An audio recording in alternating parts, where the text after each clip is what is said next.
네, 트럼프 대통령이요, 육군, 해군, 공군 사관학교, 그리고 해안경비대 사관학교의 이사회를 해산하라라는 명령을 내렸습니다.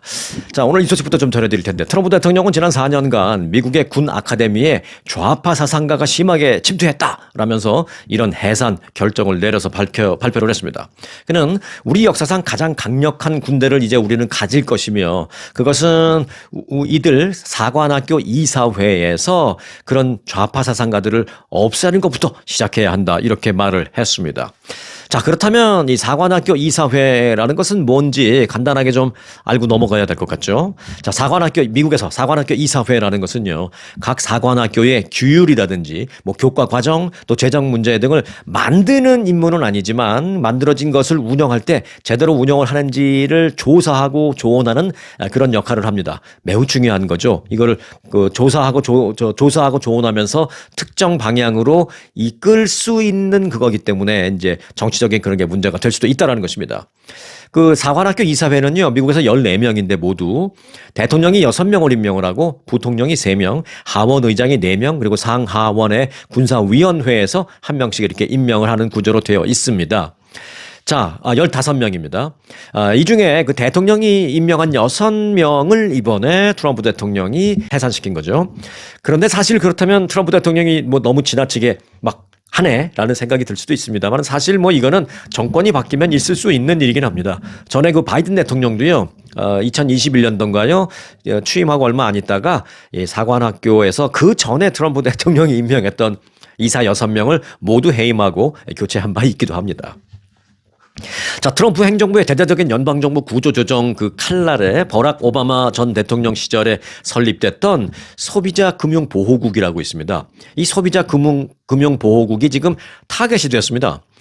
소비자 금융보호국에 지금 국장 대행으로 들어가서 앉은 사람이 있는데 누구냐면 백악관의 예산관리국장을 하는 러셀 보트 라는 사람이 들어갔습니다. 이 사람이 들어가자마자 제일 먼저 한 게 뭐냐면 소비자 금융보호국의 모든 직원들한테 이메일을 보냈습니다. 그 이메일의 내용인즉 이렇게 되어 있습니다. 지금까지 하던 모든 업무를 중단하라. 그리고 앞으로 예정되어 있는 모든 업무를 새로 시작하지 마라라고 말했습니다. 한마디로 뭐예요? 아무것도 하지 마. 아무것도 하지 마죠. 아무것도 하지 마. 그리고 이제 워싱턴 DC에 있는 소비자 금융보호국 그 본부 건물이 있는데 그 건물은 14일까지 완전히 폐쇄될 예정이다라고 밝혔습니다. 그리고 폐쇄할 거니까 지금부터 특별한 그 내용이 있을 때까지, 지시 있을 때까지 집에 가서 기다려 하면서 원격 근무 지시를 내렸습니다. 폐쇄 이유는 뭐 대놓고 공개하지는 않았습니다. 그런데 이제 그 소비자 금융보호국이라는 게 뭔지를 잠깐 알고 좀 넘어가도록 하죠. 이거는 그 민주당의 원로죠. 그 엘리자베스 워렌 상원의원이 처음에 아이디어를 내서 버락 오바마 행정부 때 이제 만들어진 건데, 그렇기 때문에 이제 민주당에서 만들었기 때문에 굉장히 진보적인 성향이다라고들 그렇게 다 생각하고 있고, 또 뭐 사실이 뭐 좀 그렇기도 하고요. 그래서 좀 불편해했던 사람들도 많이 있었던 게 사실입니다. 특히 이제 대형 은행, 무슨 대형 금융기관, 또 공화당 보수 인사들, 이런 사람들이 좀 눈에 가시로 생각하던 그런 기관이었죠. 그럼 소비자 금융보호국은 뭐 하는 기관이냐? 잠시 보겠습니다. 우선 첫 번째, 금융 규제 및 감독을 하는 기관입니다. 독립적인 기관이긴 합니다. 뭐 정부 기관까지는 아니지만 은행이나 신용조합, 뭐 증권회사 등 다양한 금융기관의 활동을 감독하고 소비자 보호를 합니다. 두 번째, 소비자 교육 및 정보 제공. 그리고 금융상품과 서비스에 대한 정보 제공 등을 합니다.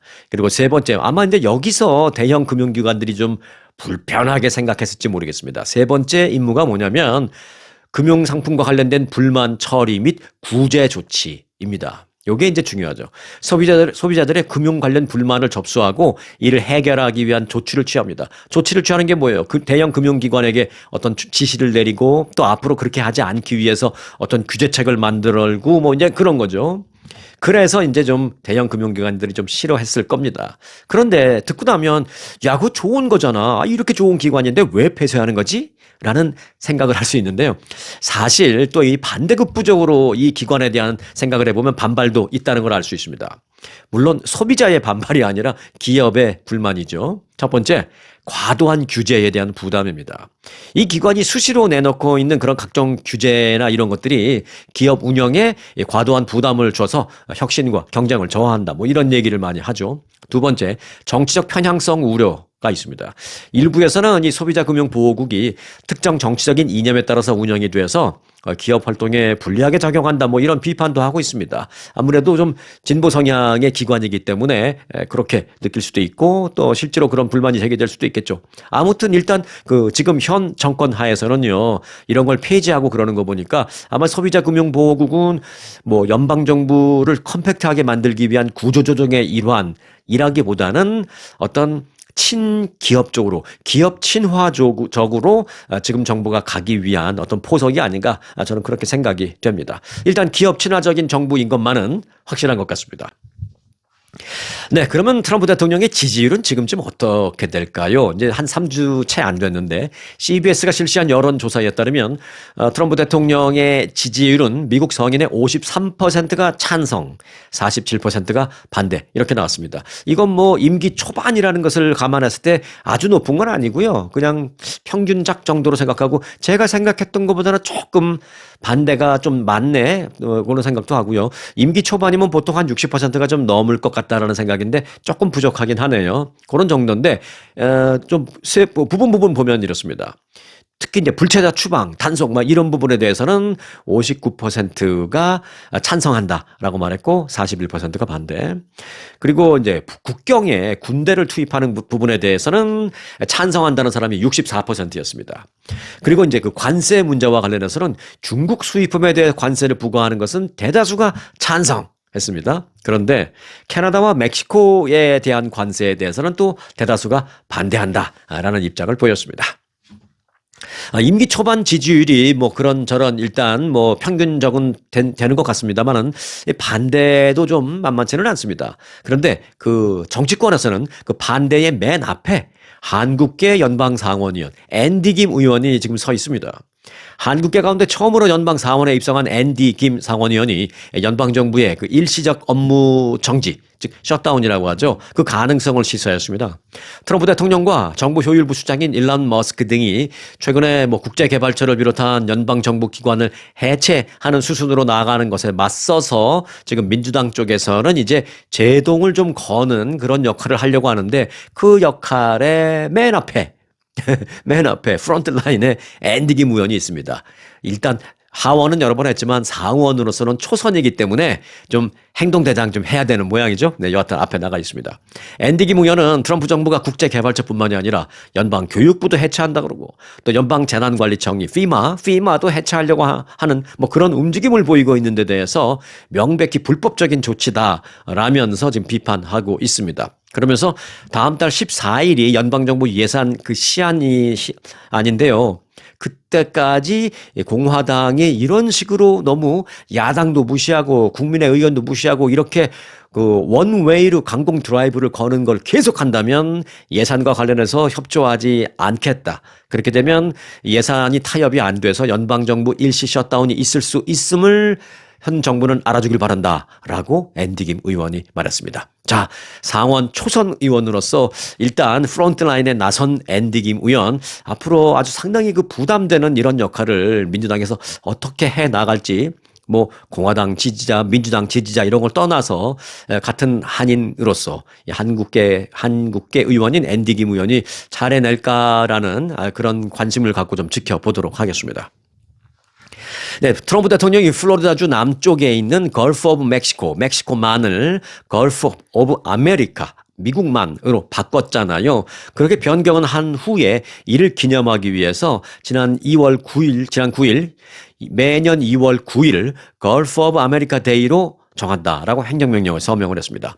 이날 9일 일요일 날 트럼프 대통령은 그 슈퍼볼을 보기 위해서 뉴올리언스로 가는 길이었습니다. 전용기를 타고 뉴올리언스로 가는 길에 그 걸프 오브 아메리카만 상공을 지나는 순간이 있었습니다. 그때 그 순간에 트럼프 대통령은 걸프 오브 아메리카 데이를 하는 포고문에 서명을 했고요. 그 서명이 딱 끝나자마자 전용기를 운영하는 그 파일럿이 기장이 말을 합니다. 여러분, 지금 여러분은 걸프 오브 아메리카 라는 새로운 이름으로 생긴 해역에 막 들어섰습니다. 우리는 걸프 오브 아메리카의 상공을 지금 지나고 있습니다. 그랬습니다. 안내방송으로. 그랬더니 거기서 트럼프 대통령부터 모든 관계자들이 기내에서 환호성을 지르고 박수를 치면서 뭐 환호했다라는 그런 얘기입니다. 자, 여하튼 이제 걸프 오브 아메리카 데이가 매년 2월 9일이다. 이렇게 좀 알아놓으시면 되겠습니다.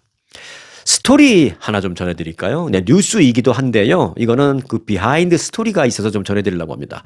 영화배우 데미 무어 잘 아시죠? 옛날에 한 30년 전인가요? 사랑과 영원, 고스트인가요? 그 영화. 예, 거기서 아주 유명한 그 여주인공이었죠. 그때 뭐 한국 사람들을 뭐 그 영화 안 본 사람 없을 거예요. 그 유명한 영화배우 데미 무어, 올해 62살인데요.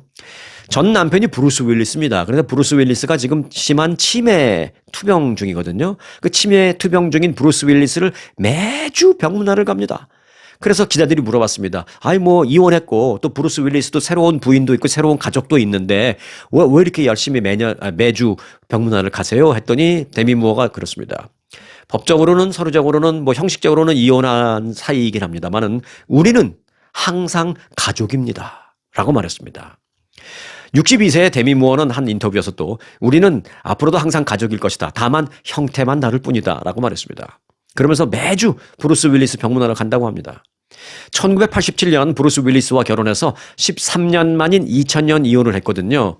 그래서 이제 브루스 윌리스와 데미 무어는 세 딸을 두고 있고요. 이후 이혼한 지 한 9년 만에 브루스 윌리스는 에마 해밍이라는 여성과 결혼을 했습니다. 그 여성과는 지금 두 딸이 있고요. 그렇게 이제 브루스 윌리스는 가정을 이제 자녀를 두 가정에 두고 있는 것이죠. 그런데 데미 무어는 그 전 남편인 브루스 윌리스뿐만 잘 챙기는 게 아니라 전 남편의 현재 부인인 에마 해밍이라는 여성도 잘 챙기고 또 그들 사이에 낳은 두 자녀도 아주 잘 챙기는 그런 지원군 역할을 하고 있습니다. 그래서 이제 미국 사회 일각에서도 조금 이례적으로 이제 바라보고 있는 건 사실입니다. 데미 무어는 그래서 이렇게 말을 합니다. 다른 사람들에게도 이런 삶의 방식이 있다라는 걸 보여주고 싶다. 이혼한 후에도 우리의 삶은 계속된다. 사랑으로 공동 관심을 갖고 자녀들에게 관심을 쏟고 사랑을 쏟으면 얼마나 좋겠느냐 이런 말을 했습니다. 그러자 미국 이 기사가 보도되면서 또 다른 미국의 언론에서는 데미 무어의 스토리를 소개하면서 이게 바로 미국의 블렌디드 패밀리의 전형적인 패턴이다라고 말했습니다. 좋은 쪽으로 말하는 거예요. 그래서 이들을 유명한 혼합 가족이다 말했습니다. the famous blended family라고 말했습니다. 이들을 향해서. 혼합 가정이라는 건 뭐냐면요. 이혼을 했잖아요. 그리고 또 이분들이 또 따로 결혼을 하게 되면 또 따로 가정을 갖게 되잖아요. 그런데 이 두 가정이 친하게 잘 지내면서 마치 가족처럼 이렇게 잘 지내는 그런 형태의 패밀리를 혼합 가족이라고 합니다. 사실은 더 포괄적인 의미도 물론 있지만 브루스 윌리스는 지금 뭐 치매를 앓고 있는데 그럼에도 불구하고 이제 데미 무어가 이렇게 도와주는 것 때문에 굉장히 큰 도움을 받고 있다고 합니다. 자, 그러면 미국에서 이 혼합 가족이라고 하는 걸 그럼 당연히 그러면 블렌디드 패밀리냐? 사실 엄밀히 말하면 블렌디드 패밀리라는 것은 그 위에 있는 포괄적인 개념인 믹스드 패밀리의 한 종류입니다. 자, 미국에서는 가장 맨 위에 가장 포괄적인 개념으로 믹스드 패밀리라고 있습니다. 이제 요거는 이제 그야말로 혼합 가족이죠. 그 믹스드 패밀리 밑에 블렌디드 패밀리가 있고 또 하나는 멀티컬처럴 패밀리가 있습니다. 자, 블렌디드 패밀리를 말씀드리면 일단 재혼 가정이라고 말할 수가 있죠. 이제 물론 백인들의 경우에 대부분이 이 재혼 가정을 혼합 가정이다라고 이제 치는 경우가 많습니다. 이 재혼 가정은 영어로는 이제 말씀드린 대로 블렌디드 패밀리, 와인이나 위스키나 뭐 이런 사실 어떤 것들은 이렇게 블렌딩을 잘하면 훨씬 더 훌륭한 맛을 내기도 하잖아요. 그래서 와인 같은 경우에도 웬만큼 좋은 와인 아니면 뭐 예를 들어서 뭐 한 2, 30불짜리 정도 와인이다. 그러면 오히려 블렌딩을 잘하는 와인이 훨씬 더 맛있습니다. 네, 그래서 블렌딩을 잘하면 굉장히 긍정적인 효과를 내죠. 그런 의미에서 긍정적으로 블렌디드 패밀리라고 부르고 있는 것입니다. 재혼 가정을. 그리고 이제 또 하나는 믹스드 패밀리의 또 하나의 형태는 다문화 가정입니다. 요건 이제 멀티컬처럴 패밀리 또는 뭐 인터레이셜 패밀리라고 이제 부르는데요. 부모가 서로 다른 인종의 가족을 말하는 것입니다. 자, 그래서 이제 블렌디드 패밀리와 멀티컬처럴 패밀리가 있고 그걸 포괄적으로 하는 게 이제 믹스드 패밀리인데 백인들은 대부분 이제 블렌디드 패밀리 얘기를 많이 합니다. 자, 요즘 같은 시대에는 뭐 믹스드 패밀리, 특히 이제 뭐 블렌디드 패밀리, 특히 이제 한인 사회에서는 뭐 한국분이 미국분하고 결혼해서 이 인터레이셜 패밀리, 다문화 가정, 멀티컬처럴 패밀리가 많기 때문에 그런 정도로 알아놓으시면 좋겠습니다. 블렌디드 패밀리, 멀티컬처럴 패밀리. 이걸 그냥 통틀어서 믹스드 패밀리라고 하는데 왠지 믹스드 패밀리라는 건 뭔가 믹스했다라는 게 그렇게 어감이 우리한테는 좋지 않은 것 같아서 저는 이걸 좀 구분하는 것도 괜찮다고 봐요. 네. 앞서 말씀드린 그런 가족 형태를 블렌디드 패밀리. 그리고 이제 한인 사회에 꽤 있죠. 이제 다문화 가정, 다문화 가족 이런 경우에는 멀티컬처럴 패밀리 또는 인터레이셜 패밀리 뭐 이렇게 구분 괜찮을 것 같습니다. 자, 영국의 파이낸셜 타임스가요, 한국 제2의 도시인 부산에 대해서 특집 기사를 냈습니다. 그런데 특집 기사의 그 제목이 뭔지 아세요? 제목이 이렇게 되어 있습니다. 부산은 아니죠. 제목은 이렇게 되어 있습니다. 한국 제2의 도시인 부산. 출산율이 다른 대도시보다 빠르게 감소하며 인구 재앙. 이게 제목이에요. 이게 제목. 부산은 사실은 상당히 아름다운 도시죠. 낭만도 많고, 뭐 추억 많으신 분들 많을 겁니다. 그런데 이제 파이낸셜 타임스가 보도를 어떻게 했냐면 그 제목, 기사를 보면 이렇습니다. 코리아의 부산이라는 곳은 멋진 산도 있고, 부산이 사실 도심지에서 바로 산이 막 있잖아요. 그래서 멋진 산도 있고, 또 5분, 10분만 가면 아름다운 바다도 있고, 낭만적인 해변도 있고, 또 국제적인 영화 축제도 열리고 하는 참 멋진 낭만의 도시이다. 그런 도시이지만, 세계에서 가장 출산율이 낮은 한국에서 다른 대도시보다도 더 빠르게 인구가 위축되고 감소하고 있다라면서 20세기 들어서 부산의 위축이 심해졌다라고 말하고 있습니다. 부산은 지난 1995년부터 2023년까지 그러니까 한 28년 사이에 인구가 무려 60만 명이 줄어들었습니다. 지금 인구가 한 300만 명이 안 될걸요? 지금 300만 좀 되나? 300만 명이 내려가면 이제 큰일입니다. 지금 한 330만 명 정도 되는 것 같은데 요게 이제 300만 명 밑으로 내려가게 될 확률이 높다라는 것이죠. 그렇게 되면 뭐냐? 제2의 도시라는 타이틀을 반납해야 됩니다. 어디다 반납하냐? 아마 제가 봤을 때는 그때쯤 되면 인천에다 반납하게 되지 않을까 그런 생각을 하게 됩니다. 그래서 이제 한국에서 부산이 왜 이렇게 인구가 감소가 되느냐? 그건 이제 젊은 층이 많이 빠져나가기 때문인데요. 이와 관련해서 이제 파이낸셜 타임스도 보도를 했지만 제 분석은 그렇습니다. 서울이 제1위의 도시 그리고 부산이 제2의 도시이긴 한데 사실은 너무 서울에 집중화가 되어 있기 때문에 1위와 2위의 격차가 너무 큰 거죠. 그러니까 대부분의 경우 사실 반에서 얘 1등, 얘 2등 하면 뭐 큰 차이 없잖아요. 그리고 뭐 무슨 영화 박스 오피스에서 1위를 하는 영화는 이거고 2위를 하는 영화는 이건데 그 차이가 뭐 얼마나 되겠습니까? 하지만 서울과 부산의 1위, 2위의 격차는 그런 정도가 아니라는 것이죠. 너무 차이가 많이 나는 것이죠. 서울은 지금 1,000만 명이 넘어서 1,100만 명 가까이 가고 있고 부산은 400만 명 가까이 가다가 지금 300만 명으로도 내려올 정도니까 이게 격차가 너무 큰 거죠. 1위와 2위라고 말할 수 있는 정도의 격차가 아닌 것입니다. 그러니까 부산에 있는 젊은이들이 의미가 없다 우리가 여기 있는 게 결국은 서울이다 해서 부산에 있는 젊은이들이 다 서울로 올라가 버리는 겁니다. 그래서 부산에 요즘 젊은이들이 많이 없습니다. 부산이 어느덧 젊은이들이 많이 빠져나간 이 노인들의 도시가 되기 시작하는 거 아니냐라는 생각이 될 정도로 지금 그렇게 변화하고 있다라는 얘기를 이 파이낸셜 타임스 영국 언론의 보도를 통해서 여러분들에게 잠시 전해드렸습니다. 자, 트럼프 대통령이요, 아주 흥미로운 지시를 하나 내렸습니다. 그건 뭐냐면, 미국에서 이제 더 이상 1센트짜리 동전을 만들지 마! 라고 지시를 내렸습니다. 1센트짜리 동전이 이제 페니잖아요, 페니. 트럼프 대통령은 미국은 너무 오랫동안 2센트 이상 돈이 들어가는 그 페니를 만들어 왔다라면서 이거야말로 낭비다라고 말하면서 재무부 장관에게 새로운 페니 주조를 중단하라라고 나는 명령을 내렸다라고 밝혔습니다. 실제로 그러면은 그 페니 하나를 만드는데 돈이 얼마나 들어갈까요? 연방 조폐국의 그 사이트에 들어가서 한번 알아봤더니 페니 1센트짜리 페니 하나를 만드는데 들어가는 비용은 3.7센트였습니다. 그러니 트럼프 대통령처럼 컴팩트하게 운영하고 싶어 하는 사람들은 안 만들고 싶어 하죠. 그러니까, 그럼 펜이 없으면 어떡하라는 얘기지? 앞으로 요즘 누가 캐시 써요. 그리고 만에 하나 이제 캐시 쓸 일이 있다 하더라도 지금까지 시중에 나와서 돌고 있는 그 펜으로 알아서 써. 이제 이렇게 되는 겁니다. 그리고 웬만큼 3센트, 4센트 거스름돈 나오면 요즘 안 받아가죠. 요즘 그거 받아가지 않습니다. 자, 집값 좀 보겠습니다. 집값이 앞으로도 미국에서 상승세를 보일 것 같다라는 분석이 나왔습니다. 작년 12월부터 혼조세를 보이고 있는 미국의 주식시장. 혼조세는 올라갔다 내려갔다 합니다. 그것과 달리 미국의 주식시장은 작년부터 조금씩 견조하지만 안정적인 상승세를 보이고 있다는 것입니다. 미국의 경제 성장률하고 비슷합니다. 미국의 경제 성장률이 작년 4분기가 그 1년 전에 비해서 2.5% 성장했거든요. 이건 아주 좋은 성장은 아니지만 그래도 안정적이다라고 말할 수 있는 건 됩니다. 그런 정도로 집값 상승률이 있다라는 것입니다. 그러면 앞으로는 어떻게 될 것이냐? 앞으로 움직임에서 가장 중요한 요인은 두 가지입니다. 모기지 금리와 미국의 경제 성장률. 그런데 이 30년짜리 고정 모기지 금리는 지난 2023년 10월에 아주 높았는데 그걸 고점으로 해서 지금 하락 중에 있고요.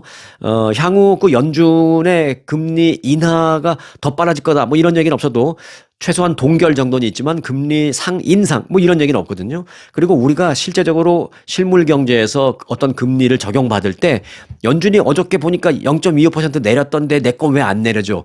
그렇게 할 수 있는 게 아니라 우리는 한 6개월 전쯤에 있던 걸 적용받는 겁니다. 그러니까 지금 내렸으면 몇 달 후에 또 적용을 받는 거죠. 그렇게 본다면 엊그저께 금리 동결이 있었다 하더라도 앞으로 몇 달 동안은 금리가 조금은 더 내려가지 올라가진 않을 것이다. 그러니까 향후 미국의 집값은 적어도 한 6개월 정도는 내려갈 일은 없는 것 같다. 이런 게 전문가들의 분석입니다. 네, 최근 미국 기업들 사이에서요, 강달러 현상을 우려하는 목소리가 높아지고 있습니다. 지금 미국의 달러가 아주 강세잖아요. 트럼프 2기 행정부 출범으로 달러 가치가 치솟자 세계 시장에서 미국산 제품의 가격 경쟁력이 떨어질 것이다라는 관측 때문입니다. 예를 들어서 요게 하나 미국 기업인데 요걸 만들었어요. 그래서 똑같이 10불에 팔아요. 어제도 10불에 팔고 오늘도 10불에 팝니다. 그런데 어제는 그 달러가 조금 약세였어요. 그러니까 요거 10불짜리 내가 팔려고 할 때 한국에서 한 10,000원만 주면 살 수 있었는데 오늘은 달러가 강세네. 그 10,000원이 아니라 14,000원을 줘야 되는 거예요. 이 똑같이 10불이니까. 그러니까 저쪽에서 사는 입장에서는 부담이 되는 거죠. 그러니까 좀 덜 사죠. 10개 살 거 8개만 사는 거죠. 그러니까 물건을 덜 팔게 되니까 미국의 대기업으로서는 부담이 된다라는 것입니다. 그래서 이렇게 지금처럼 강달러가 계속되면 대기업들이 이제 불만이 터져 나올 것이다라는 그런 얘기죠. 실제로요, 미국 기업 입장에서 봤을 때 달러 가치가 약 10%가 올라가면 기업의 주당 순이익은 약 2% 정도 줄어드는 것으로 나타났다라고 합니다. 하지만 이제 미국의 트럼프 행정부의 지금 기조는 일단은 강달러로 가는 기조인 것은 맞습니다. 당분간은 그렇게 갈 것 같습니다. 그렇지만 이제 대기업에서 계속해서 관세도 붙인다고 하고 그러니까 대기업에서 물건 팔기가 너무 힘들다라고 불만이 나오면은 결국은 이제 조정할 수밖에 없다라는 말씀입니다. 근데 달러 얘기를 왜 말씀드리냐면은 우리는 이제 환율과 관계가 있기 때문이다. 달러화의 그 강세는 다시 말해 곧 원화 환율의 상승과 연계되기 때문에 이 한인들에게도 직접적인 영향을 미치는 부분이라 제가 잠시 좀 전해드렸습니다. 네, 일본 각지에 최근에 기록적인 폭설이 내렸습니다. 얼마나 많이 내렸냐면요. 일주일 사이에 3m가 넘는 적설량을 기록했습니다. 30cm가 아니라 300cm 이상. 그래서 지난 일주일 사이에 집 앞에 있는 눈을 치우겠다고 나섰던 그 일본의 노인들 60, 70, 80, 심지어 90대 되는 노인들이 7명 이상이 사망했고요. 60여 명이 병원에 실려갔습니다. 적설량은 나카타현이 330cm, 그러니까 3m 30cm. 이건 한 사람 키 2배 되죠. 그리고 야마가타현은 3m 4cm였습니다. 이렇게 3m가 넘는 높이로 눈이 쌓이는 건데 집 앞에 이렇게 눈이 쌓이니까 문을 열고 나올 수도 없고 또 나와도 절대 다닐 수도 없는 그런 고립된 상황이 지속되게 됩니다. 그래서 노인들이 무리하게 눈을 치우려고 나와서 작업을 하다가 이렇게 숨지는 경우가 속출하고 있는 것입니다. 60대에서부터 심지어는 90대까지도 자기 집 앞 눈을 치우려고 나왔다 변을 당한 겁니다. 왜 그랬을까요? 그 눈이 그렇게 쌓였을 때 눈을 치울 젊은 사람이 마을에 없기 때문입니다. 젊은 사람이 없으니까 오죽하면 90대 노인이 나와서 눈을 치웠겠어요.